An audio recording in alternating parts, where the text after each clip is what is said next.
আজকে আমরা দেখব স্ট্রাকচার অফ আই। তো এনসিআরটিতে কি বলেছে, the external layer is composed of dense connective tissue and is called sclera. তো একদম বাইরের যে এই লেয়ারটা, এটা কি ডেন্স কানেকটিভ টিস্যু স্ক্লেরা দিয়ে তৈরি। তো এটা একটা প্রশ্ন হতে পারে যে স্ক্লেরাটা কি ডেন্স কানেকটিভ টিস্যু। তারপরে কি বলেছে, the anterior portion of this layer is called cornea. তো এরপর যেই অ্যান্টেরিয়র পোর্শন অর্থাৎ সামনের দিকের পোর্শনটা, যেটা আমরা কিন্তু বাইরে থেকে দেখতে পাই, তো এটাকে কি বলছি, কর্নিয়া। তো এই স্ক্লেরাটাই সামনের দিকে গিয়ে এখানে কর্নিয়াটা তৈরি করছে।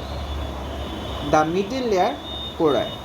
মিডিল লেয়ারটা কি, ক্লোরাইড এখানে যেটা রয়েছে। এরপর একটা ইম্পর্ট্যান্ট লাইন আছে এনসিআরটিতে, সেটা কি বলছে, contain many blood vessel and looks bluish in colour. তো ক্লোরাইডটা কি হয়, এ কিন্তু ব্লু কালার হয়, নীল রঙের হয়, আর অনেক ব্লাড ভেসেল থাকে। আর আরেকটা লাইন যেটা, the chloride layer is thin over posterior 2/3।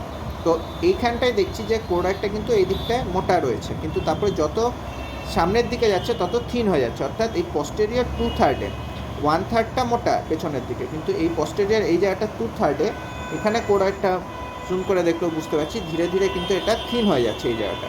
তো এটা এখানেই তাই বলেছে যে posterior 2/3 of the eyeball it becomes thin, কিন্তু আবার ঠিক হয়ে যাচ্ছে, but it become things in the anterior part. তো আবার এই জায়গাটা থিন হতে হতে এত দূর যখন থিন হয়ে গেল, তারপরে আবার মোটা হয়ে যাচ্ছে। তো এই জায়গাটা মোটা হয়ে কী তৈরি করছে, সিলিয়ারি বডি তৈরি করছে। এই জায়গাটা মোটা হয়ে এই জায়গাটা কী বলছি, সিলিয়ারি বডি। তো সিলিয়ারি বডি কী হচ্ছে, ciliary body itself content forward to form pigmented and opaque structure is called iris. তো এইখানে যে স্ট্রাকচারটা আমরা দেখছি, যেটাকে আইরিস বলছি, এটা কীরকম, অপেক হয় আর পিগমেন্টেড হয়, এটাকে আমরা আইরিস বলছি। Which is the visible colour portion of the I, যেটা আমরা অ্যাকচুয়ালি দেখি না, যে একটা চোখ দেখলে চোখের এই টাইপের একটা যেটা বাইরের থেকে দেখি, তো এইটাই হচ্ছে এই কালো রঙের পোর্শনটাই হচ্ছে আইরিস। তারপরে কি বলেছে, the I ball contain a transparent crystalline lens. তো এই জায়গাটায় থাকে হচ্ছে লেন্স, তো এইখানটাতে থাকছে কিন্তু লেন্স। তো এটাকে কি বলছি আমরা, এই যে লেন্স। তো এটা ক্রিস্টালাইন, কারণ অবভিয়াসলি এটাকে ক্লিয়ার না হলে লাইট ঢুকতে পারবে না। তো এটাকেই কি বলেছে, the eyeball contain a transparent হলে তো হতেই হবে ট্রান্সপারেন্ট, কারণ এখান থেকে অ্যাকচুয়ালি আলোটা ঢোকে। তো এটাকে আমরা কি বলছি, lens. Which is held in place by ligament. তো এটা আবার ঠিকঠাক জায়গায় কোথা থেকে থাকে, লিগামেন্ট দিয়ে যুক্ত থাকে। এই যে এই জায়গাটা হচ্ছে ligament attach to ciliary body. আর লিগামেন্টটা কার সাথে অ্যাটাচ রয়েছে, এই যে সিলিয়ারি বডির সাথে অ্যাটাচ রয়েছে। এরপর কি বলেছে, ইন ফ্রন্ট অফ লেন্সের সামনে, in front of lens is held is a place ligament. এটা হলো in front of lens, the aperture surrounded by it is called pupil. তো পিউপিল কোনটা, এই জায়গাটায় যে ফুটোটা থাকছে, অর্থাৎ এইখানে তো ফাঁকা অংশ, এইখানে তো কিছু নেই, অ্যাপারচার অর্থাৎ একটা ফুটোর মতো এই জায়গাটা, তো এটাকেই আমরা বলছি pupil. The diameter of pupil is regulated by muscle fiber of lens. এবার আমরা যখন খুব চোখ মানে মনিটাকে ছোট করে কিছু দেখি, রিল্যাক্স মানে কন্ট্রাক্ট করে বা রিল্যাক্স করে যখন দেখি, তখন এই ডায়ামিটারটা ছোট বড় হয়। আর এটা কার দ্বারা হচ্ছে, এই যেই এটা রয়েছে আইরিস, তো এটা সেটাকে কিন্তু কন্ট্রোল করছে। তারপরে স্ট্যান্ডার্ডে চলে যাও, ওখানে কি বলেছে, inner layer is the retina. তো এবার ইনার লেয়ার কোনটা, আমরা এতক্ষণ স্ক্লেরা আর ক্লোরাইড নিয়ে বললাম, এবার একদম এই ভেতরের লাল রঙের যেটা দেখছি এখানে, এটা হচ্ছে retina. The inner layer is the retina, it contain 3 layer. এইবার রেটিনার মধ্যে আমরা যদি ভাগ করি, এখানে 3টে লেয়ার থাকে।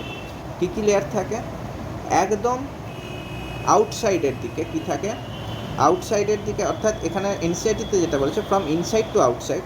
তো ইনসাইডে কি থাকে, প্রথম ইনসাইডটা বলি, এই জায়গাটা অর্থাৎ এই সবুজ অংশটা যেটা আমি করছি, এইখানটায় থাকে হচ্ছে সবুজ অংশটা যেটা বললাম, এটা হচ্ছে গ্যাংলিয়ন সেল। তারপরে যেটা আমি করছি হলুদ অংশটা, তো এটা কি, হলুদটা হচ্ছে বাইপোলার সেল। আর তারপরে যেটা আমি করছি নীল অংশটা, একদম আউটসাইড যেটা রয়েছে, অর্থাৎ এটা আউটসাইড হলে এই দিকটায় যেটা রয়েছে, তো সেটা কি, ফটো রিসেপ্টর সেল। তো নীলটা হয়ে গেল ফটো রিসেপ্টর। তাহলে সবুজটা কি হলো, সবুজটা হচ্ছে গ্যাংলিয়ন সেল। হলুদটা কি, হলুদটা হচ্ছে বাইপোলার সেল। আর নীলটা কি, নীলটা হচ্ছে, আমি জাস্ট কালারগুলো এমনি বোঝানোর জন্য দিয়েছি, এর সাথে কোনো সম্পর্ক নেই, ফটো রিসেপ্টর সেল। তো এই 3টে লেয়ার রয়েছে। এবার কি, আর এই 3টেই কিন্তু মনে রাখতে হবে নিউরাল সেল। আমি যেটা বললাম ganglion cell, bipolar cell, photoreceptor, তিনটে কিন্তু neural cell. There are two type of photoreceptor cell. এবার যে ফটোরিসেপ্টর সেলের কথা বললাম দুই টাইপের হয়, একটা হচ্ছে রড সেল আর আরেকটা হচ্ছে কোন সেল। একটা রড সেল আর একটা কোন সেল। তো এই দুটো সেলের দুই আলাদা ধরনের কাজ। যেটা হচ্ছে লাইট সেন্সিটিভ, অর্থাৎ দিনের বেলা দেখতে যেটা আমাদেরকে হেল্প করে সেটা কি, সেটা হচ্ছে কোন সেল। তাহলে কোন সেল কী করছে, দিনের বেলা দেখতে হেল্প করছে। আর রড সেল যেটা, সেটা কি আমাদের রাতের বেলা দেখতে হেল্প করে। এবার ডে লাইট ভিশনকে আমরা সাইন্টিফিক্যালিভাবে কী বলি, ফটোপিক ভিশন। ফটোপিক ভিশন, ডে লাইটকে আমরা কী বলি, ফটোপিক। আর রাতেরটাকে আমরা কী বলি, স্কটোপিক। SCOTOPIC, স্কটোপিক vision. তো দিনের বেলাটাকে বলছে ফটোপিক, রাতেরটাকে বলছে স্কটোপিক। তাহলে স্কটোপিক ভিশনে কে হেল্প করছে, রড। আর ফটোপিকে কে হেল্প করছে, কোন। তো হলো এতদূর। তারপর কি বলেছে, দ্য রড কন্টেন্ট, রডের মধ্যে কি রয়েছে সেটা এবার বলছে। Rod content a purple red protein called rhodopsin or visual purple. তো রড সেলের যেই প্রোটিনটা থাকে, রড সেল কেমিক্যালি যেই প্রোটিনটা দিয়ে তৈরি সেটা কি, রোডোপসিন প্রোটিন, বা যেটার আরেকটা নাম ভিজুয়াল পার্পেল। যেটার মধ্যে কি থাকে, একটা ডেরিভেটিভ অফ যেটা তৈরি হচ্ছে, অর্থাৎ ভিটামিন এর একটা ডেরিভেটিভ হচ্ছে এই রড সেলের এই প্রোটিনটা, অর্থাৎ রোডোপসিন। অর্থাৎ ভিটামিন এর থেকে এই রোডোপসিনটা তৈরি হয়। সেই জন্যই তো আমরা বলি যে রড সেল কি আমাদের রাত্রের ভিশনে দেখতে সাহায্য করে, রাত্রিতে দেখতে সাহায্য করে। আর সেই জন্যই তো আমরা বলি, আর রড সেলের যে প্রোটিনটা অর্থাৎ রোডোপসিন বা ভিজুয়াল প্রোটিন, এটা কোথা থেকে আসছে, ভিটামিন এ থেকে আসছে। সেই জন্যই তো বলি যে ভিটামিন এর অভাবে কিন্তু রাত কানার রোগ হয়, এই কারণের জন্য। তারপরে কি বলেছে, in human eye there are 3 type of cone. এবার 3 ধরনের কোন থাকে। এবার কোন কি দিনের বেলাতে দেখতে সুবিধা করে। তো এবার দেখবে একটা জিনিস, রাতের বেলা আমরা যেই জিনিসটা দেখি, আমরা কিন্তু ব্ল্যাক অ্যান্ড হোয়াইট টাইপের দেখি, যতক্ষণ না স্পষ্ট আলো আসছে। মানে তুমি অন্ধকারে কিছু দেখার চেষ্টা করবে, সব কিছু তোমার ব্ল্যাক অ্যান্ড হোয়াইট লাগবে। কেন, কারণ যেটা রড সেল সেটা কিন্তু আমাদের রাতের ভিশনে সাহায্য করে। আর দিনের ভিশনে যেটা সাহায্য করে কোন সেল, সেটা হচ্ছে আমাদের কালার ডিস্টিংগুইশ করতে হেল্প করে। তো 3 ধরনের কালার আমরা ডিস্টিংগুইশ করতে পারি। ওই 3 ধরনের কালারের কম্বিনেশনেই আমরা সব কিছু কালার দেখি। কী কী, রেড, গ্রিন আর ব্লু। এই 3 ধরনের কালারই শুধুমাত্র আমরা দেখতে পাই। 3 ধরনের কালারের সেন্সিটিভিটি যখন সমানভাবে ইকুয়ালিভাবে যখন লাগে আমাদের চোখে, তখন আমরা কি দেখি, হোয়াইট আলো দেখতে পাই। তো এটাই লাস্টের লাইনটাতে বলেছে ওই স্ট্যান্ডার্ডে, যে when this cones are stimulated equally, যখন এই 3টে কালারের সেন্স করে এই কোনগুলো যখন ইকুয়ালিভাবে স্টিমুলেটেড হয়, তখন আমরা হোয়াইট লাইটের সেন্সেশন পাই। তারপরে স্ট্যান্ডার্ডটাই চলে আসো, ওখানে কি বলেছে, দ্য অপটিক নার্ভ। এবার দেখো, চোখের মধ্যে অবভিয়াসলি আমরা জানি কি অপটিক নার্ভ থাকবে, যেটা আমাদের ব্রেনে গিয়ে বলবে যে আমাদের এই ছবিটা দেখছি। তো এই অপটিক নার্ভ, তারপর রেটিনাল ব্লাড ভেসেল, এগুলো তো চোখের মধ্যে ঢুকতে হবে। সেটা ঢুকছে কোথা থেকে, এই ব্লাইন্ড স্পট দিয়ে। এই যে এই জায়গাটায় দেখো যে optic nerve, retinal blood vessel সব কিছু কিন্তু এই ব্লাইন্ড স্পট দিয়ে ঢুকছে। তো এই ব্লাইন্ড স্পটে কী হচ্ছে, কোনো ফটো রিসেপ্টর সেল কিন্তু থাকে না। এনসিআরটি কী বলছে, photo receptor cells are not present in the region and hence it is called blind spot. যেহেতু কোনো ফটো রিসেপ্টর সেল এখানে থাকে না, অতএব আমরা এই জায়গাটা কোনো কিছু দেখতে সাহায্য করবে না। তো সেই জন্য এটাকে ব্লাইন্ড স্পট বলি। তারপরে কি বলেছে, the blind at the posterior pole of the eye and lateral to the blind spot there is a yellowish pigment spot called macula lutea। তো এরপর আমরা কিসের কথা বলছি, এই জায়গাটা। তো ইয়েলোইশ একটা পিগমেন্ট থাকে যেটাকে আমরা ম্যাকুলা লুটিয়া বলছি, আর সেটার একদম মাঝখানে সেন্ট্রাল পিটে কী থাকে, ফোবিয়া।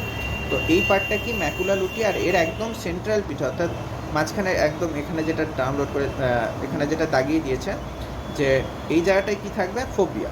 তো ম্যাকুলা লুটিয়ার একদম সেন্ট্রাল পিটে থাকছে ফোবিয়া। এবার ফোবিয়ার কাজ কি, ফোবিয়া হচ্ছে একটা খুব thin out portion of the retina. আমরা জানি এটা রেটিনার যে লেয়ারটা সেটা। তো এর একটা থিন আউট পোর্শন হোয়ার অনলি, শুধুমাত্র কিন্তু এখানে কি কোন সেল থাকছে, শুধুমাত্র কোন সেল থাকছে, কোনো রড সেল থাকবে না। আর কোন সেল থাকবে তাও ডেন্সলি প্যাক। এবার কোন সেল কি আমাদের দিনের বেলা দেখতে হেল্প করছে, অর্থাৎ কি এই জায়গাটাতে কিন্তু রেজলিউশনটা সব থেকে হাইয়েস্ট বা গ্রেটেস্ট হয়। তাহলে ফোবিয়াতে কি হচ্ছে, রেজলিউশনটা গ্রেটেস্ট হচ্ছে। এটাও কিন্তু এমসিকিউ হতে পারে। আর তারপরে কি বলেছে, দ্য স্পেস বিটুইন। এবার খুব ইম্পর্টেন্ট আরও দুটো জিনিস আসছে, যে space between cornea and lens, অর্থাৎ কর্নিয়া কোনটা এটা আর লেন্স কোনটা এটা। তো কর্নিয়া আর লেন্সের মাঝখানে যে স্পেসটা, অর্থাৎ এই হলুদ রঙের স্পেসটা, এটাকে আমরা কি বলছি, অ্যাকুয়াস চেম্বার। তো এখানে যেই ফ্লুইডটা থাকে, তাহলে সেই ফ্লুইডটাকে কি বলবো, অ্যাকুয়াস হিউমার। আর লেন্স, আর পরের লাইনটা কি বলেছে, lens, the space between lens and retina. Retina কোনটা, এইটা। লেন্স আর রেটিনার মধ্যে যেই চেম্বারটা, সেটাকে আমরা কি বলছি, ভিট্রিয়াস চেম্বার। অর্থাৎ কোনটা, এটা হচ্ছে পুরোটা ভিট্রিয়াস চেম্বার। তো ভিট্রিয়াস চেম্বারে যেই ফ্লুইডটা থাকে সেটাকে কি বলবো? Vitreous humour.